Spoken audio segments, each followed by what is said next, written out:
Welcome to haunting show.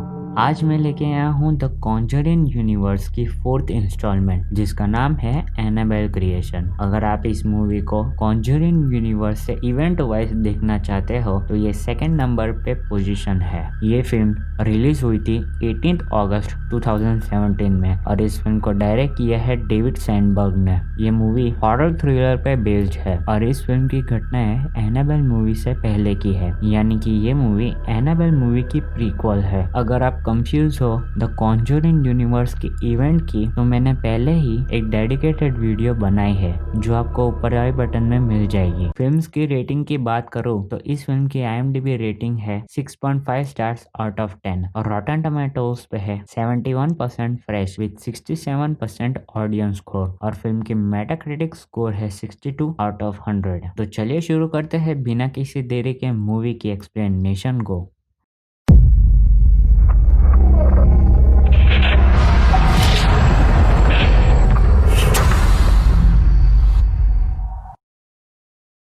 Explanation start करने से पहले मैं कुछ कैरेक्टर की इंट्रोडक्शन करा देता हूँ, जिसमें मुलेंस फैमिली के 3 लोग थे। सैमुअल, उसकी वाइफ एस्तर और उनके 7 साल की बेटी एनाबेल, जिसे वो बी बुलाते थे। मूवी की शुरुआत होती है सैमुअल को दिखाते हुए जो कि एक पोर्सेलिन डॉल बना रहा था। अब जिन्हें पोर्सेलिन डॉल का मतलब नहीं पता, उन्हें मैं बता दूं कि जो डॉल पोर्सेलिन मटेरियल से बनी हो और जिसे ह्यूमन टच दिया गया हो उसे पोर्सेलिन डॉल कहते हैं। डॉल की बॉडी एंड स्किन टोन हूबहू ह्यूमन कैरेक्टर की जैसे दिखती है, जिससे वो बहुत रियलिस्टिक लगती है। खैर, सैमुअल उस डॉल का नाम एनाबेल रखता है और हम व्यूअर्स देखते हैं कि उसके वर्क स्टेशन में कोई अनजान शख्स कागज छोड़ गया था। उस कागज में लिखा था फाइंड मी। सैमुअल वो कागज को लेकर अपने घर की तरफ जाता है जो कि ठीक उसके वर्क स्टेशन के सामने था। घर के अंदर जाते ही वो कागज में कुछ लिखते हैं और वहाँ पे रख के चला जाता है। हम एनाबेल को देखते हैं जो कि कागज पढ़ रही थी। तभी वहाँ सैमुअल और एस्टर आते हैं and they were playing. They seems to be happy. उसके बाद एक दिन चर्च से घर आते वक्त रास्ते में उनकी कार खराब हो गई थी। उसके बाद एनाबेल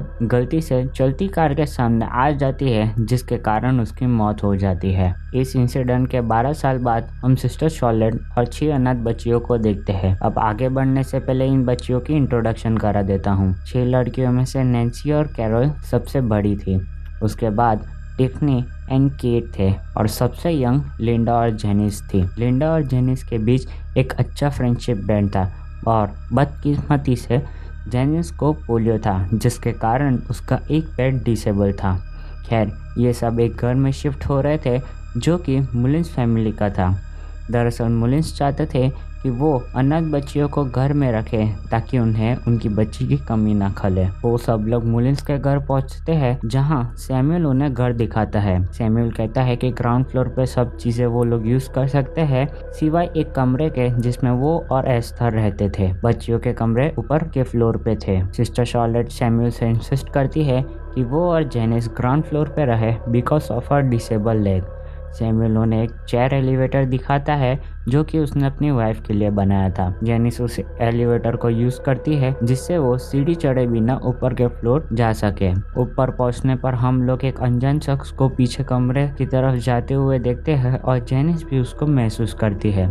वो कमरे के अंदर देखती है पर वहाँ पर कोई नहीं होता। बाकी सारी लड़कियाँ ऊपर आती है और कमरे डिवाइड कर लेती है। जेनिस एक बंद कमरे के दरवाजे खोलने जाती है, तभी वहाँ सैमुअल आके उसे रोक लेता है। वो कहता है कि कमरा लॉक है और लॉक ही रहेगा। फिर लिंडा जेनिस के साथ अपना कमरा शेयर कर लेती है। हम सिस्टर शॉर्लेट को देखते हैं जो अपना सामान अरेंज कर रही थी। तभी अचानक कबर्ड का दरवाजा अपने आप खुल जाता है और सिस्टर शॉर्लेट उसे बंद कर देती है और अचानक फिर से वो अपने आप पूरा खुल जाता है। तभी वहाँ नैन्सी आती है और परमिशन लेती है कि वो और बाकी सारी लड़कियां घर के बाहर जाए ताकि सब कुछ एक्सप्लोर कर सके।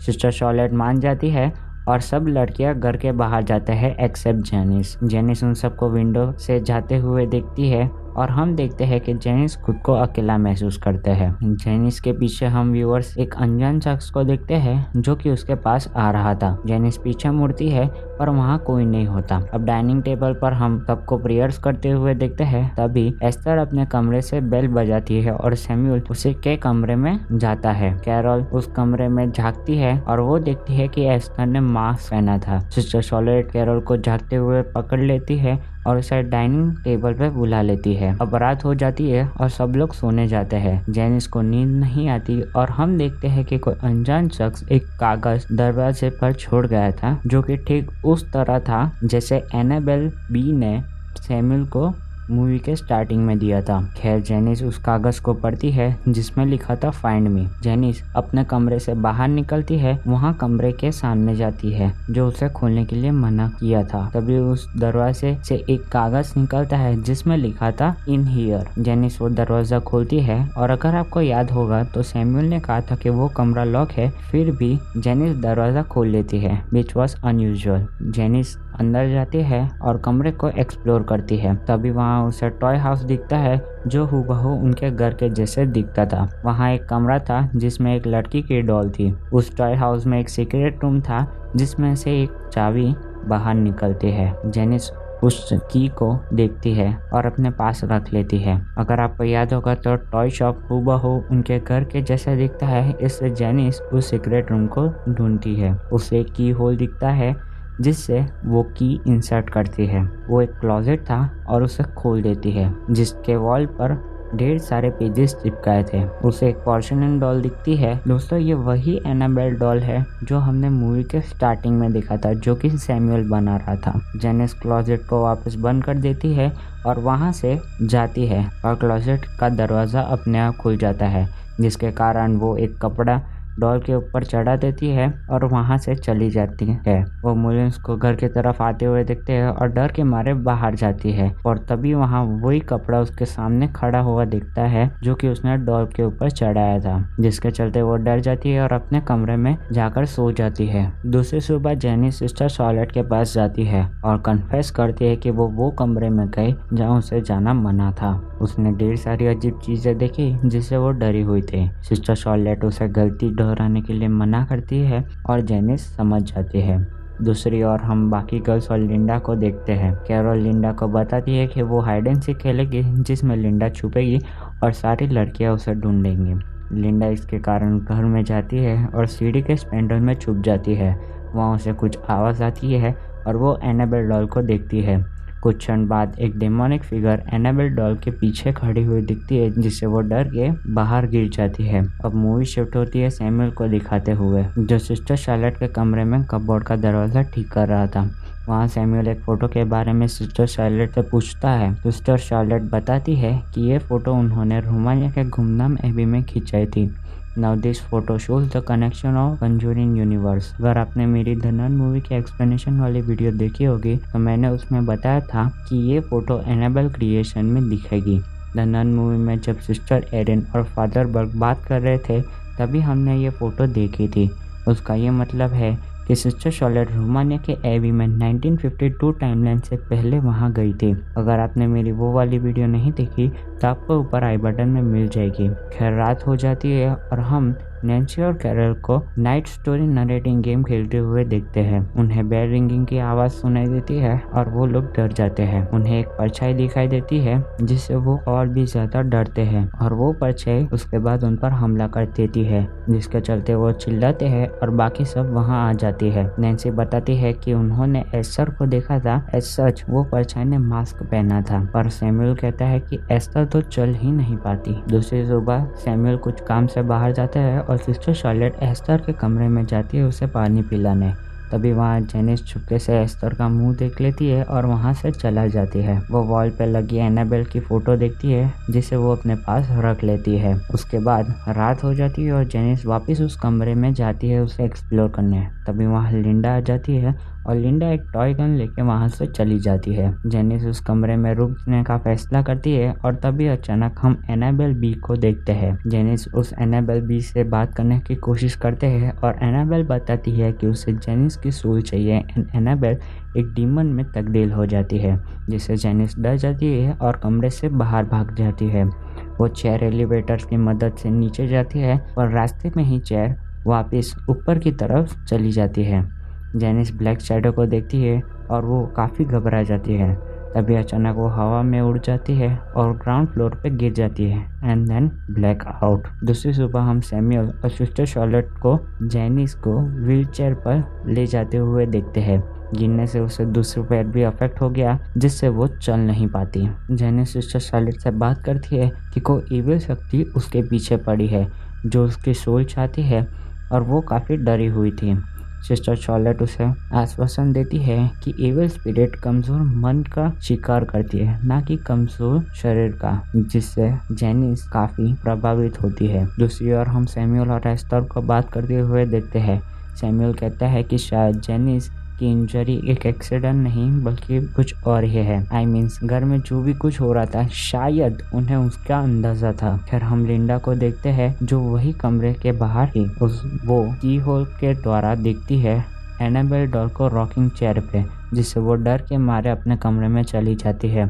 उसके बाद उसे फुट स्टेप्स के आवाज़ सुनाई देते हैं, जिससे वो काफ़ी डर जाती है। अपने बेड के नीचे देखती है तो वो एनाबेल डॉल को पाती है और कोई ब्लैक फिगर उस एनाबेल डॉल को ले लेता है। डर के मारे वो बेड पर वहीं रहती है और वहाँ सो जाती है। दूसरी सुबह सिस्टर शार्लेट जेनिस को बाहर ले जाती है जिससे वो धूप सेक सके। तभी एस्तर घर से बेल रिंग करती है और सिस्टर शार्लेट उनके पास चली जाती है। जेनिस अकेले हो जाती है। तभी हम किसी को जेनिस की व्हीलचेयर खींचते हुए देखते हैं और जेनिस डर जाती है। वो शक्ति जेनिस को सैमुअल के वर्क स्टेशन में गिरा देती है। उसके बाद कुछ अजीब एक्टिविटी होना शुरू हो जाती है। जेनिस बहुत डर जाती है और जेनिस देखती है कि एनाबेल भी उसके पास आ रहे थे। तभी एनाबेल भी उसको पजेस कर लेती है, कुछ ब्लैक मैटर उसके मुंह में इंसर्ट करके। जेनिस डर के मारे चिल्लाती है और सिस्टर शार्लेट और लिंडा वहाँ पर आ जाते हैं, पर जेनिस को देखने पर वो बिल्कुल नॉर्मल दिख रही थी। लिंडा को शक होता है उसके बिहेवियर पे और उस रात लिंडा बाकी सारी लड़कियों को जेनिस के एबनॉर्मल बिहेवियर के बारे में डिस्कस करती है। कैरोल बताती है कि जेनिस बस सबका अटेंशन खींचने के लिए ये सब कर रही थी और उसके बाद वो लोग सब सोने के लिए चले जाते हैं। दूसरी सुबह हम सैमुअल और लिंडा को बात करते हुए देखते हैं। लिंडा सैमुअल को बताती है कि जेनिस वो कमरे में गई जहाँ जाना मना था। सैमुअल तुरंत ही उसे डांटता है और घर के अंदर चला जाता है। उसे डाइनिंग टेबल पर एनाबेल डॉल दिखती है। वो डॉल के पास जाता है और उसे एक नोट लिखी मिली दिखाई देती है जिस पे लिखा था फाउंड यू। तभी हम जेनिस को आते हुए देखते हैं जो अपने पैरों पर खड़ी हो जाती है। वो एक डीमन में तब्दील हो जाती है और सैमुअल उस पर होली क्रॉस दिखाता है। डीमन सैमुअल को इंजर कर देता है जिससे वो चिल्लाता है और सिस्टर शार्लेट सैमुअल की आवाज़ सुन लेती है। वो घर में जाती है और वहाँ उसे सैमुअल की लाश दिखती है। शाम हो जाती है और एक कार सैमुअल की लाश को ले जाता है। तभी लिंडा देखती है कि जेनिस वो एनाबेल डॉल को लेकर व्हीलचेयर पर बैठे थे, जो उसे अजीब लग रहा था। उस रात सब लोग सो जाते हैं और लिंडा जेनिस से एनाबेल डॉल लेकर घर के बाहर चली जाती है। सिस्टर शार्लेट लिंडा को देख लेती है और उसके पीछे जाती है। लिंडा वो डॉल को कुएं में फेंक देती है जिससे वो समझती है कि सब कुछ ठीक हो जाएगा। वहाँ शार्लेट आती है और लिंडा को ले जाती है। तभी लिंडा को कोई कुएं में खींचता है और सिस्टर शार्लेट लिंडा को बचा लेता है। वो दोनों डर के मारे घर में चले जाते हैं और लिंडा जेनिस से मिलने जाती है। वो कहती है कि उसने डॉल को फेंक दिया और वो जेनिस के पास चली जाती है, पर वहाँ पे जेनिस नहीं बल्कि एनाबेल डॉल थी। सिस्टर शार्लेट बाकी लड़कियों को बुलाते हैं ताकि जेनिस को ढूंढ सके। वो एनाबेल डॉल को लेकर एस्तर के पास चली जाती है। अब एस्तर बताती है असली राज। दरअसल जब एनाबेल बी की एक कार एक्सीडेंट में मौत हो जाती है तब सैमुअल और एस्तर ने एक ऐसी शक्ति से बात करने की कोशिश की जो उन्हें एनाबेल की प्रेजेंस महसूस करा सके या उससे कांटेक्ट करा सके। वो शक्ति उनकी बात मान लेती है और शुरू में ही उन्हें उसकी झलक दिखने लगती है। वो एनाबेल डॉल में रहने की परमिशन मांगती है और एस्तर मान जाती है। कुछ समय बीत जाने पर उन्हें पता चलता है कि वो एनाबेल नहीं बल्कि कोई और ही स्पिरिट थी।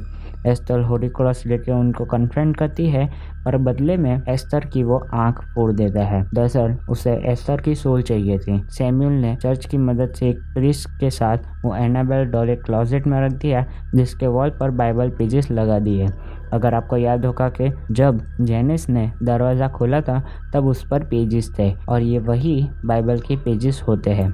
मोर ओवर वो डीमन ब्लैक फिगर में दिखता है और ब्रोकन बोन्स की आवाज़ निकालता है विच सिम्स टू बी वियर। इसके बारे में हमें ज़्यादा इन्फॉर्मेशन नहीं दी गई, बट जब मैं एनाबेल सीरीज़ की पूरी एक्सप्लेनेशन लाऊंगा उसके बाद एक अलग से वीडियो बताऊंगा जिसमें डीमन और रियल इंसिडेंट्स के बारे में हम डिस्कस करेंगे। दूसरी ओर हम बाकी लड़कियों को देखते हैं जो जेनिस को ढूंढ रही थी। उन्हें जेनिस मिल जाती है और अचानक वो उन पर हमला कर देती है। डर के मारे सारी लड़कियां वहां से भाग जाती है। उन्हें सिस्टर शार्लेट मिलती है और वो उन्हें पुलिस को फ़ोन करने के लिए कहती है। नैन्सी, कैरल, टेफनी पुलिस को फ़ोन करती है और उन्हें बेल रिंग की आवाज़ सुनाई देती है। वो लोग एस्थर के रूम में जाते हैं और वहाँ उन्हें एस्थर की लाश मिलती है जो कि बेरहमी से दीवार से टंगी हुई थी। डर के मारे वो लोग घर के बाहर चले जाते हैं और गाड़ी में बैठ जाते हैं। दूसरी ओर सिस्टर शार्लेट, लिंडा और केट को मिलती है। वहाँ जेनिस आ जाती है जिसके हाथ में नाइफ थी। सिस्टर शार्लेट उसे अच्छाई की दुहाई देती है पर जेनिस सिस्टर शार्लेट का हवा में लिफ्ट करके मिरर पर पटक देती है। केट और लिंडा वहाँ से भाग जाती है। केट घर से बाहर जाती है जहाँ वो कैरल, नैन्सी और टेनी को मिलती है। वो लोग सैमुअल के वर्क स्टेशन में चले जाते हैं। दूसरी ओर लिंडा को देखते हैं जो कि छुपने की कोशिश कर रही थी। वो एस्थर के रूम में चली जाती है। वहाँ उसे एस्थर की लाश हमला कर देती है। लिंडा एनाबेल बी के कमरे में जाती है और क्लोजेट में छुप जाती है। वहाँ जेनिस आ जाती है और उसे मार देती है। वो उसे मारने ही वाली थी तभी वहाँ सिस्टर शार्लेट आती है और जेनिस के गले में क्रॉस पहना देती है। सिस्टर जेनिस को क्लोजेट में बंद कर देती है और उसके बाहर एक फर्नीचर रख देती है। वो लिंडा को लेकर घर से बाहर निकल जाती है। सब नॉर्मल हो जाता है और तभी वहाँ पुलिस आती है। पुलिस देखती है कि जेनिस वहाँ से भाग जाती है और डॉल वहीं छोड़ गई थी। वो लोग जेनिस को ढूंढते हैं पर वो कहीं नहीं दिखती। फादर मैसी बताते हैं कि एनाबेल डॉल में डीमन नहीं था पर डीमन उस पर हावी था। उस डॉल को एक कंडक की तरह यूज़ किया गया ताकि उन्हें डॉल डीमन लगे। अब मूवी शिफ्ट होती है एक ऑर्फनेज में दिखाते हुए जहां हम जेनिस को देखते हैं। वो अपना नाम एनाबेल बताती है और एक फैमिली उसे अडॉप्ट करने के लिए आती है। वो फैमिली हिगन्स फैमिली थे जो जेनिस को अडॉप्ट कर लेते हैं। अब कंफ्यूजन ना हो इसलिए मैं बता दूं कि ये लड़के का नाम जेनिस था। एनाबेल बी के पोजीशन में आने के कारण वो खुद का नाम एनाबेल बताती है और हिगन्स फैमिली के एडॉप्ट करने के बाद उसका नाम एनाबेल हिगन्स हो जाता है। अब इसके 12 साल बाद एनाबेल और उसका बॉयफ्रेंड मिलकर उसके माता पिता को मार देते हैं जिन्होंने उन्हें एडॉप्ट किया था। उस रात हिगन्स की आवाज़ सुन के उनके नेबर्स जाग जाते हैं और वो हिगन्स के घर में चेक करने के लिए आते हैं and movie comes to an end. तो ये थी एनाबेल मूवी की एक्सप्लेनेशन। इस मूवी के डीमन को अगर आप देखें तो वो क्रैकिंग बोन का साउंड कर रहा था और दिखने में ब्लैक फिगर होता है। उसने एनाबेल बी का रूप ले रखा था। अब वो डॉल एनाबेल में नहीं है। मूवी के लास्ट सीन में हम दो कपल को देखते हैं। वो हमारे लीडिंग कैरेक्टर है एनाबेल मूवी के, जिसके एक्सप्लेनेशन वाली वीडियो में जल्द ही लाऊंगा। अब मूवी में जो एक फ़ोटो दिखाते हैं वो द नन मूवी से कनेक्टेड है। सिस्टर शार्लेट जो फ़ोटो बताती है वो हमें द नन मूवी में देखने को मिलती है, which connects the movie two the Conjuring universe. अगर आपको ये वीडियो पसंद आई है तो इसे लाइक करें, शेयर करें, सब्सक्राइब करें और साथ ही साथ बेल आइकन को भी दबाएं ताकि चैनल की लेटेस्ट अपडेट आपको मिलती रहे। तो मिलते हैं अगली वीडियो में किसी नई मूवी के एक्सप्लेनेशन के साथ। तब तक के लिए see you, goodbye, see you नारा।